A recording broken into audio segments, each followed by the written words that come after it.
Veg fried rice ಮಾಡಲು ಬೇಕಾಗಿರೋದು ಎಲ್ಲ ಬೇಯಿಸಿರ್ತಕ್ಕಂಥ ತರಕಾರಿ, ಕಾರ್ನ್, 1 ಟೊಮೊಟೊ ಆ್ಯಂಡ್ ಇದು ಹಸಿಮೆಣಸಿನ್ಕಾಯಿ ಮತ್ತು ಈರುಳ್ಳಿ, ಸೋಯಾ, ವೆನಿಗರ್ ಇದ್ದರೆ ಹಾಕ್ಬೋದು, ಮತ್ತು ರೈಸ್. ಮೊದಲಿಗೆ ಎಣ್ಣೆ ಹಾಕಿ, ಜೀರಿಗೆ, ಈರುಳ್ಳಿ, ಹಸಿಮೆಣಸಿನ್ಕಾಯಿ ಆಗೋವರೆಗೂ ಬೇಯಿಸಬೇಕು.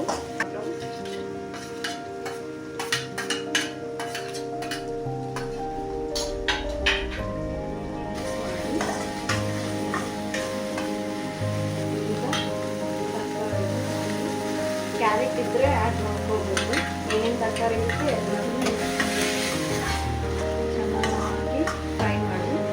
ನೆಕ್ಸ್ಟು ನಾನು ಕಾರ್ನ್ ಆ್ಯಡ್ ಮಾಡ್ತೀನಿ ಬೇಕಾದರೆ, ಇಲ್ಲಾಂದರೆ ಇಲ್ಲ. ರುಚಿಗೆ ತಕ್ಕಷ್ಟು ಉಪ್ಪು ಹಾಕಿ,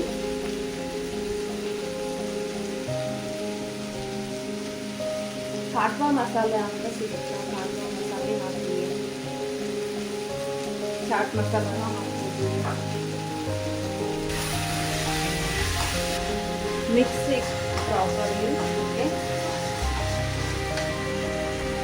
ಸೋಯಾನ ಆ್ಯಡ್ ಮಾಡಿ ಸ್ವಲ್ಪ.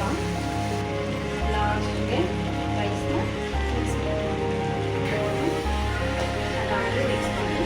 ನಾನು 1-2 ಕಪ್ನ ಹಾಕಿದ್ದೀನಿ ರೈಸ್ನ. ನಿಮ್ಗೆ ಎಷ್ಟು ಬೇಕೋ ಅಷ್ಟು ಮಿಕ್ಸ್ ಮಾಡ್ಕೊಳ್ಬೋದು.